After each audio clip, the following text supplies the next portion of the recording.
진행을 하고 잠시 오차를 위해서 정회를 하도록 하겠습니다.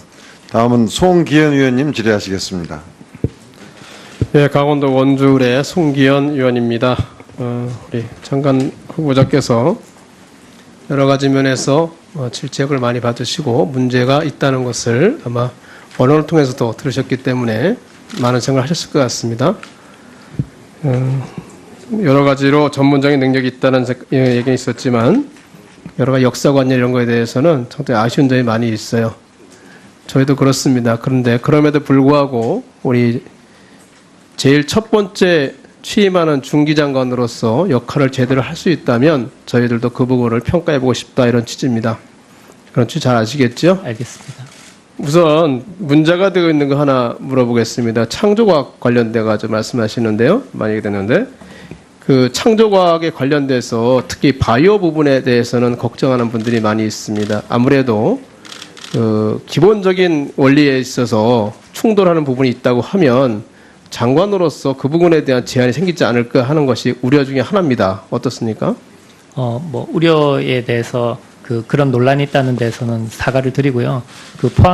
포항공대에서 기술 이전 수입료나 창업되는 회사를 보면 반 이상이 바이오 기업입니다. 저는 그런 쪽에 다 바이오 중에서도 그 근본적인 부분이 있을 수 있잖아요. 그죠? 태아나 그 이중으로 들어가면 이랬을 때 그런 경우에 이제 문제가 될 수 있단 말이죠. 거기에 지장이 되지 않겠어요? 과학적인 측면에서 판단을 해서 문제가 없으면 저는 지원을 할 생각입니다. 그리고 또 하나 우리 걱정이 뭐냐면 장관 후보자는 벤처 부분에서는 굉장히 경력이 있지만 중소기업이나 이 부분에 대해서는 좀 우려가 많이 있어요. 과연 얼마나 갖고 계시는지, 그 지식이 있으시고 경험이 있으신지. 지금 중소기업, 대기업 사이 불공정 거래가 가장 큰 문제라고 좀 말씀하셨죠. 그죠? 근데 중소기업 CEO 10명 중 8명이 대기업과 공정한 경쟁 거래가 아니다 이렇게 얘기를 하고 있어요.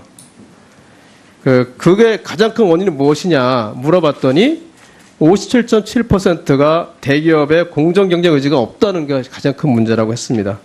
두 번째가 20.7%인데 공정유등의 정부기관이 법 집행 의지가 부족하다 이렇게 되어 있고요. 마지막으로 법의 미비 이렇게 나가 있습니다.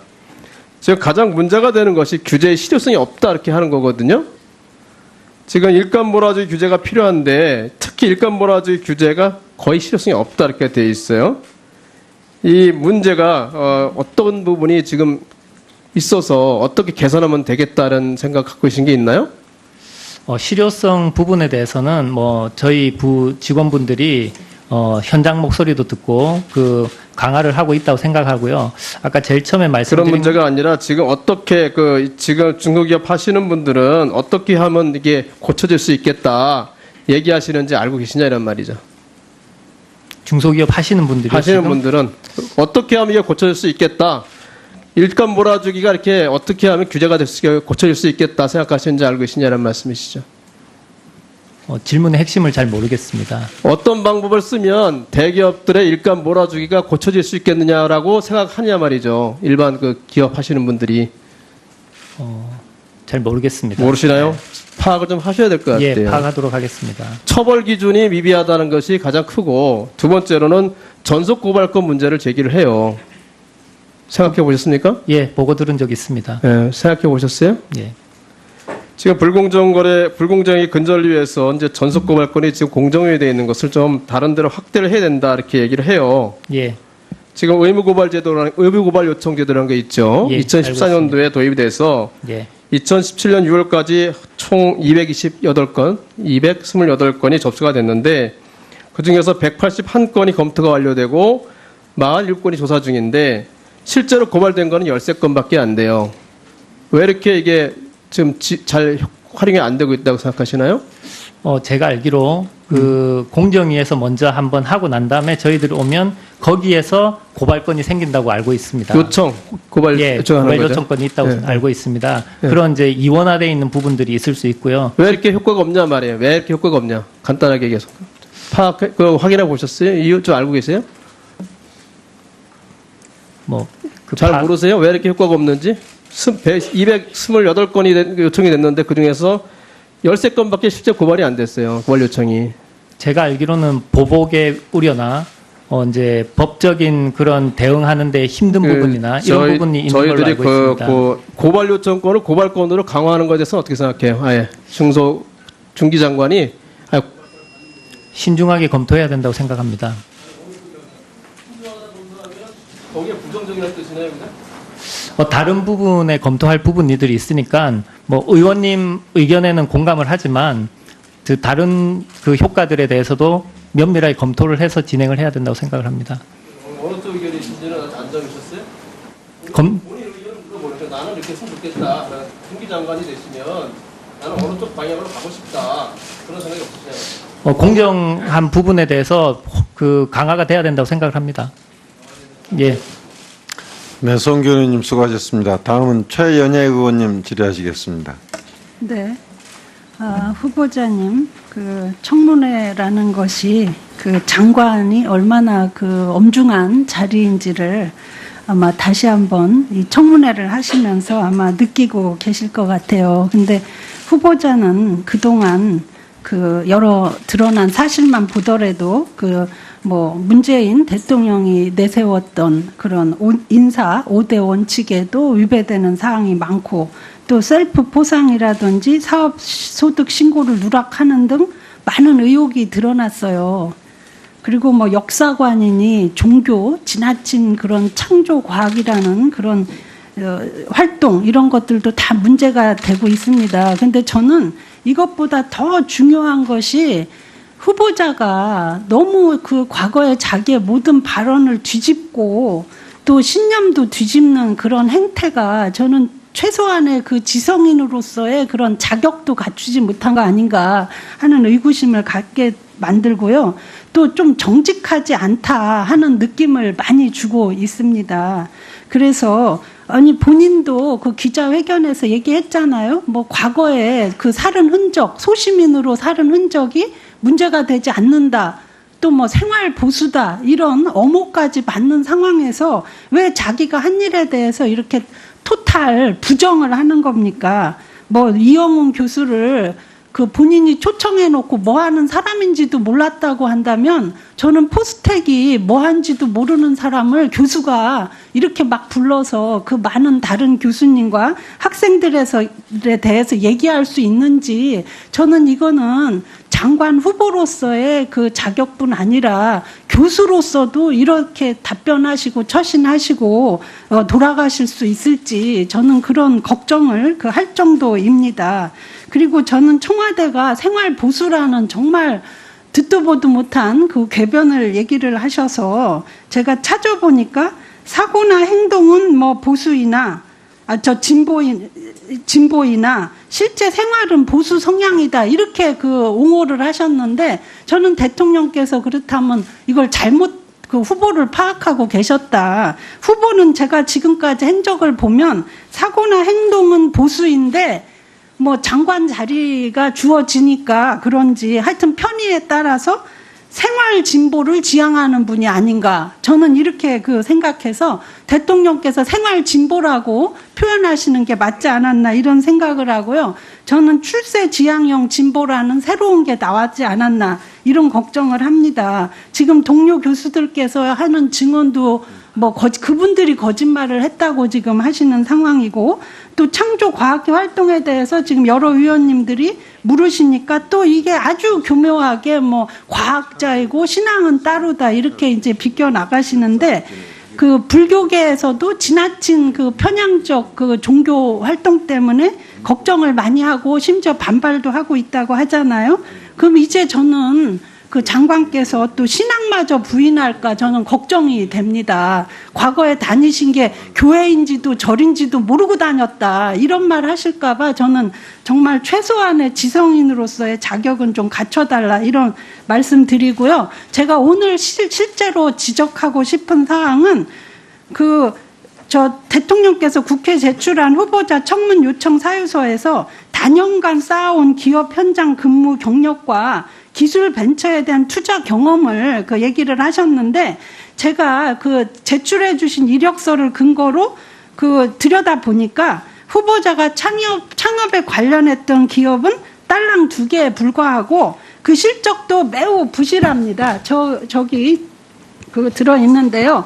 이제 병역 특례로 기업에 좀 있으신 게 있고요. 소위 현장 경험이라고 하는 이 내용도 보면은 사실 그 세타텍 기술 이사를 이렇게 장기간 했다. 이렇게 제출을 하셨는데 그 바로 밑에 보니까 세타텍이라는 한국에서 근무하신 게 아니에요. 그리고 뭐 미국 지사도 아니고 주립대학의 연구원 노릇을 하셨고 또 연구 교수를 역임했어요. 그리고 나서 바로 돌아오셔서 그 포스텍의 교수로 갑니다. 그렇기 때문에 저는 이 경력만 가지고 보더라도 뭐 제대로 우리의 그 소기업 현장, 산업 현장, 중소기업 현장에 대해서 얼마나 알고 계신지, 벤처 상황에 대해서도 얼마나 알고 계신지 저는 굉장히 그 경력이 이런 경력 등의 정부기관이 법 집행 의지가 부족하다 이렇게 되어 있고요. 마지막으로 법의 미비 이렇게 나가 있습니다. 지금 가장 문제가 되는 것이 규제의 실효성이 없다 이렇게 하는 거거든요. 지금 일감 몰아주기 규제가 필요한데 특히 일감 몰아주기 규제가 거의 실효성이 없다 이렇게 되어 있어요. 이 문제가 어떤 부분이 지금 있어서 어떻게 개선하면 되겠다는 생각 갖고 계신 게 있나요? 실효성 부분에 대해서는 뭐 저희 부 직원분들이 현장 목소리도 듣고 그 강화를 하고 있다고 생각하고요. 아까 제일 처음에 말씀드린 그런 문제가 아니라 지금 어떻게 지금 중소기업 하시는 분들은 어떻게 하면 이게 고쳐질 수 있겠다 얘기하시는지 알고 계시냐 이런 말이죠. 중소기업 하시는 분들이 하시는 분들은 어떻게 하면 이게 고쳐질 수 있겠다. 일감 몰아주기가 이렇게 어떻게 하면 규제가 고쳐질 수 있겠다 생각하시는지 알고 계시냐는 말씀이시죠. 질문의 핵심을 잘 모르겠습니다. 어떤 방법을 쓰면 대기업들의 일감 몰아주기가 고쳐질 수 있겠느냐라고 생각하냐 말이죠. 일반 그 기업 하시는 분들이. 잘 모르겠습니다. 모르시나요? 네. 파악을 좀 하셔야 될 것 같아요. 예, 파악하도록 하겠습니다. 어떻습니까? 뭐 우려에 대해서 그런 논란이 있다는 데서는 사과를 드리고요. 그 포항공대에서 그 기술 이전 수입료나 창업되는 회사를 보면 반 이상이 바이오 기업입니다. 저는 그런 쪽에 다 바이오 중에서도 그 근본적인 부분이 있을 수 있잖아요. 그죠? 태아나 그 이중으로 들어가면 이랬을 때 그런 경우에 이제 문제가 될 수 있단 말이죠. 거기에 지장이 되지 않겠어요? 과학적인 측면에서 판단을 해서 문제가 없으면 저는 지원을 할 생각입니다. 그리고 또 하나 우리 걱정이 뭐냐면 장관 후보자는 벤처 부분에서는 굉장히 경력이 있지만 중소기업이나 이 부분에 대해서는 좀 우려가 많이 있어요. 과연 얼마나 갖고 계시는지, 그 지식이 있으시고 경험이 있으신지. 지금 중소기업 대기업 사이 불공정 거래가 가장 큰 문제라고 좀 말씀하셨죠. 그죠? 근데 중소기업 CEO 10명 중 8명이 대기업과 공정한 경쟁 거래가 아니다 이렇게 얘기를 하고 있어요. 그게 가장 큰 원인은 무엇이냐 물어봤더니 57.7%가 대기업의 공정 경쟁 의지가 없다는 게 가장 큰 문제라고 했습니다. 두 번째가 20.7%인데 공정위도 13건밖에 실제 고발이 안 됐어요. 고발 요청이.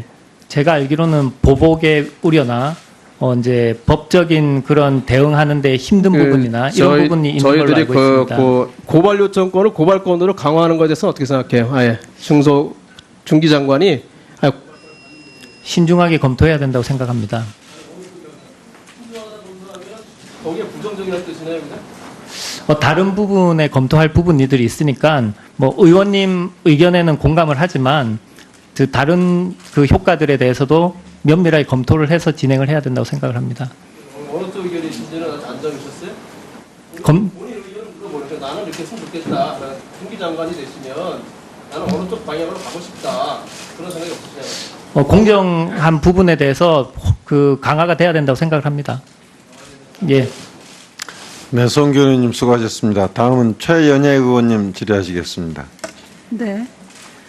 후보자님, 청문회라는 것이 장관이 얼마나 엄중한 자리인지를 아마 다시 한번 이 청문회를 하시면서 아마 느끼고 계실 것 같습니다. 진행을 하고 잠시 오차를 위해서 정회를 하도록 하겠습니다. 다음은 송기현 의원님 질의하시겠습니다. 예, 강원도 원주의 송기현 의원입니다. 우리 장관 후보자께서 여러 가지 면에서 질책을 많이 받으시고 문제가 있다는 것을 아마 언론을 통해서도 들으셨기 때문에 많은 생각을 하셨을 것 같습니다. 여러 가지로 전문적인 능력이 있다는 얘기는 있었지만 여러 가지 역사관념 이런 거에 대해서는 상당히 아쉬운 점이 많이 있어요.